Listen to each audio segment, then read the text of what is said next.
शशिवर्णं चतुर्भुजं प्रसन्नवदनं ध्यायेत् सर्वविघ्नोपशान्तये। गुरवे सर्वलोकानां विषजे भवरोगिणां निधये सर्वविद्यानां दक्षिणामूर्तये नमः।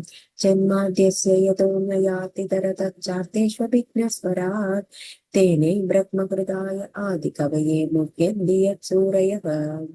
तेजो वारिमृदां यथा विनिमयो यत्र त्रिसर्गो मृषा धाम्ना स्वेन सदा निरस्तमुपगं सत्यं परं धीमहि। धर्म प्रोचितकैतवोऽत्र परमो निर्मत्सराणां नित्यं वा सत्र वश्चिन्मवत्रयोन्मुलम्।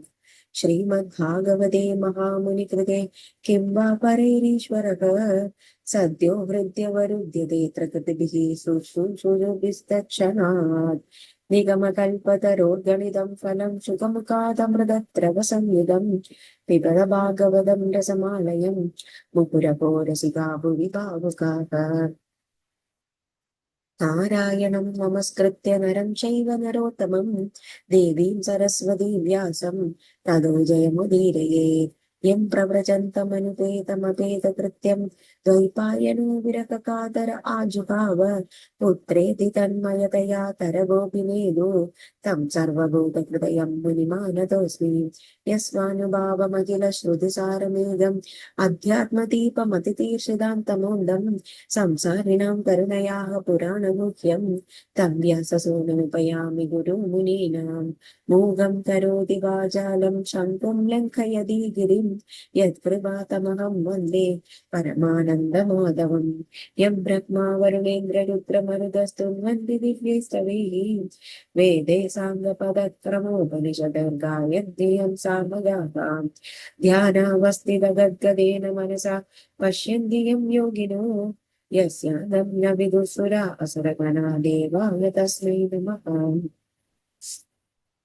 कोमलं पूजयन् वेणुं श्यामळोऽयं कुमारकः वेदवेद्यं परं ब्रह्म भासदां पुरतो मम। भूतैर्महद्भिर्य इमा पुरो विभु निर्माय शेते यदमूषु पूरुषः भुङ्क्ते गुणान् षोडश षोडशात्मकः सोऽनं दृशिष्ट भगवान् वजांसि मे। सच्चिदानन्दरूपाय विश्वोत्पत्त्यादिहेतवे तापत्रय विनाशाय श्रीकृष्णाय वयं नमः। अथ चतुर्दशोऽध्यायः। परीक्षितुवाच रजस्तमस्वभावस्य ब्रह्मन् कृतस्य पाप्मनः नारायणे भगवति कथमासीत् दृढामतिः देवानां शुद्धसत्त्वानां ऋषीणां चामलात्मनां भक्तिर्मुकुन्दचरणे न प्रायेणोपजायते। रजोऽपीव समसङ्ख्याताः पार्थिवैरिहजन्तवः तेषां ये केचनेहन्ते श्रेयो वै मनुजादयः प्रायो मुमुक्षवस्तेषां केचनैव द्विजोतम। मुमुक्षूणां सहस्रेषु कश्चिमुच्चेद सिद्ध्यति मुक्तानामपि सिद्धानां नारायणः परायणः सुदुर्लभ प्रशान्तात्मा कोटिष्वपि महामुने। वृत्रस्तु स कथं पापः सर्वलोकोपतापनः इत्थं दृढं मदिकृष्ण आसीत् संग्राम उद्भणे अत्र न संशयो भूयान् चोतुं कौतूहलं प्रभो। यः पौरुषेण समरे सहस्राक्षमतोषयत्। सूत उवाच परीक्षितोदसं प्रश्नं भगवान् बादरायणिः निशम्य श्रद्धदानस्य प्रतिनन्द्यवजो ब्रवीत्। श्रीशुक उवाच शृणुष्वावहितो राजन् निहिता समामिमं यथा श्रुतं द्वैपायनमुखा नारदादेवलादपीम्। आसीद् राजा सार्वभौम शूरसनेषु वै नृप चित्रकेतुरधिख्याता यस्यासीत् कामधुमहीं तस्य भार्या सहस्राणां सहस्राणि दशाभवन् संसान्तानि गच्छाभि नृपो न लेभेतासु सन्ततिम्। रूपौदार्यवयो जन्म विद्यैश्वर्यश्रियादिभिः सम्पन्नस्य गुणैः सर्वैः चिन्तावन्द्यापतेरभूत्। न तस्य सम्पदः सर्वा महिष्यो वामलोचनाः सार्वभौमस्य भूश्चेयम् अभवन् प्रीतिहेतव। तस्यैकदा तु भगवन् अङ्गिरा भगवान् ऋषिः लोकाननुच्चरन्नेतान् उभागच्छद्यदृच्छया तं पूजयित्वा विधिवत् प्रत्युत्थानाकणादिभिः कृतादित्य उपासीदत् सुखासीनं समाहितः महर्षिस्तबुभासीनं प्रश्रयामननं क्षितौ प्रतिपूज्य महाराज समाभाष्यमब्रवीत् अन्गिरा उवाच अभीतेनामयं स्वस्ति प्रकृतीनां तदात्मनः यदा प्रकृतिभिर्गुप्तः पुमान् राजापि सप्तभिः आत्मानं प्रकृतिष्वद्धा निधाय श्रेय आप्नुयात् राज्ञा तदा प्रकृतयो नरदेवाहिदादयः अभिदारा प्रजामात्या भृत्या श्रेणोदमन्त्रिणः पौरा जानपदा भूपा आत्मजा वशवर्तिनः यस्यात्मानुवशश्चेस्यात् सर्वे तद्वशगा इमे लोका सबालायन् सन्ति सर्वे बलिमतन्त्रिताः आत्मनः प्रीयतेनात्मा परदस्वद एव वा लक्ष्ये लब्धकामं त्वां चिन्तया सबलं मुखम् एवं विकल्पितो राजन् विदुषा मुनिनापि सह प्रश्रयावनदो व्याः प्राजाकामस्तदो मुनिं चित्रकेतुरुवाच भगवन् किं न विदितं तपो ज्ञानः समाधिभिः योगिनां त्वस्तपापानां बहिरन्तःशरीरिषु तदा विपृच्छतो ब्रूयां ब्रह्मणात्मनि चिन्तितं भवतो विदुषश्चापि चोदितस्त्वनुजज्ञया लोकपालैरभिपार्थः साम्राज्यैश्वर्यसम्पदः न नन्दयन्त्यप्रजं मां चिद्रुकाममिवापरे तदः पाहि महाभाग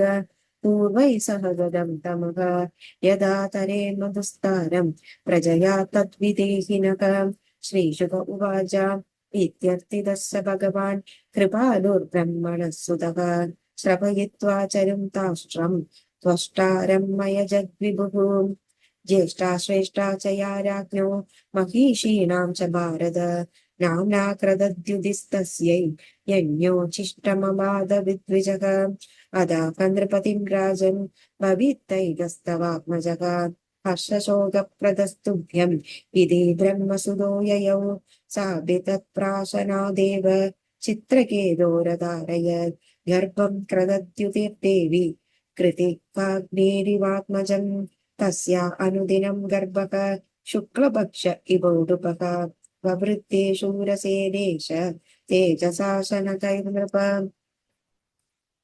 अनकाल उभावृत्ते कुमारः समजायत जनयन् शूरसेनानां शृण्वतां परमां मुदम् हृष्टो राजा कुमारस्य स्नातः शुचिरलङ्कृतः वाजयित्वा शिशो विप्रैः कारयामास जातकम् तेभ्यो हिरण्यं रजतं वासांस्याभरणानि च ग्रामान् हयान् गजान् प्रादात् धेनूनामर्बुदानिषद् ववर्षकाममन्येषां पर्जन्य इव देहिनां धन्यं यशस्यमायुष्यं कुमारस्य महामनाः कृच्छ्रलब्धेदराचर्षे तनयेनुदिनं पितुः यदा निःस्वस्य कृच्छ्राप्ते धने स्नेहो न वर्तत माधुस्त्वतितरा पुत्रे स्नेहो मोहसमुद्भवः क्रदत्युते सपत्नीनां प्रजाकामज्वरो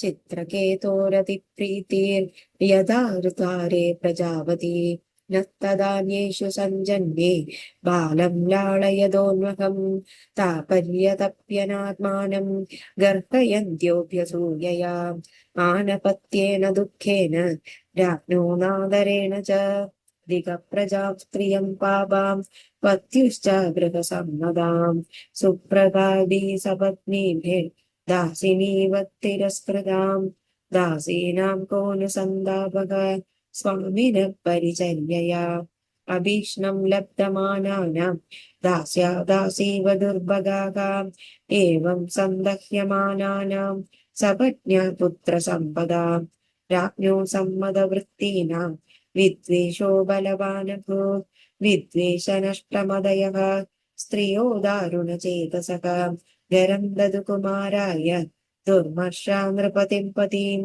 कृतद्युक्तिरजानन्दी सपत्नीनामकं महत् सुप्त एवेति सञ्जिन्य निरीक्ष्य व्यचरद्गृहे शयानं सुचिरं बालम् उपादार्य मनीषिणी पुत्रमानय मे भद्रे इति धात्रीमचोदयत् सा शयानुपवज्रज दृष्ट्वा चोतारलोचनम् प्राणेन्द्रियात्मभिस्कृत्यक्तम् अगास्मीत्यत्पदद्भुवि तस्या तदा कर्ण्यवृषातुरं स्वरं क्रन्द्या कराभ्यामुर उच्चकैरपि प्रविश्य राज्ञी त्वरयात्मजान्तिकम् तदर्श बालं सहसामृतं सुतं पपात भूमौ परिवृद्धया शुजा मुमोहविभ्रष्टः शिरोरुहाम्बरा ततो नृपादपुरवर्तिनो जना नराश्च नार्यश्च निशम्य रोदनम् अगस्त्यतुल्यव्यसनासु दुःखिता ताश्च व्यलीकं रुरुदुःकृता सहसः श्रुत्वा मित्रं पुत्रमलक्षितान्तकम् विनष्टदृष्टि प्रपतन् स्खलन्पतीम् स्नेहानुबन्ध इति दया शुचाभृशम् विमूर्च्छिनोऽनुप्रकृतिर्द्विजैर्वृतः पपात बालस्य सपादमूले मृतस्य विस्रस्तशिरोरुहम्बरः दीर्घं श्वसन् बाष्पकलोपरो निरुन्धकण्ठो न शशाक भाषितुम् पदिं निरीक्ष्योरुचागार्पितं तदा मृदं च बालं सुगमेकसन्दतिम् जनस्य राज्ञी प्रकृतेश्च हृद्रुजम् सदी तदा नाविललापचित्रदाम् स्तनद्वयं कुङ्कुमगन्धमण्डितम् निषिञ्जन् लीलाञ्जनबाष्पबिन्दुभिः विकीर्य शेषान् विगलत् सजत्सुतम् शुशोच चित्रं कुररीव सुस्वरम् अहो विदास्तं अतीव बालिशो यस्त्वात्मसृष्ट्य प्रतिरूपमीहसे परेणुजीवत्य परस्य या मृदे विपर्ययश्चेत्त्वमसि ध्रुवः परः न हि क्रमश्चेदिह मृत्युजन्मनोः शरीरिणामस्तु तदात्मकर्मभिः यस्नेहपाशो निजसर्गवृद्धये स्वयं कृतस्ते तमिमं ब्रुवत्स्वचि त्वं तात नार्हसि च मां कृपणामनाथां त्यक्तुं विचक्ष्वपितरं तव शोकतप्तम् अञ्जसत्प्रेम भवता प्रजतुस्तरं यत् द्वान्दं न याह्यः करुणेन यामेन दूरम् उत्तिष्ठ तादत इमे शिशवो वयस्य त्वामाह्वयन्ति नृपनन्दन संविहर्तुम् सुप्तश्चिरं ह्यनशनया च भवान् परीतो भुङ्क्षुस्तनं पिबत् शुचो हरनः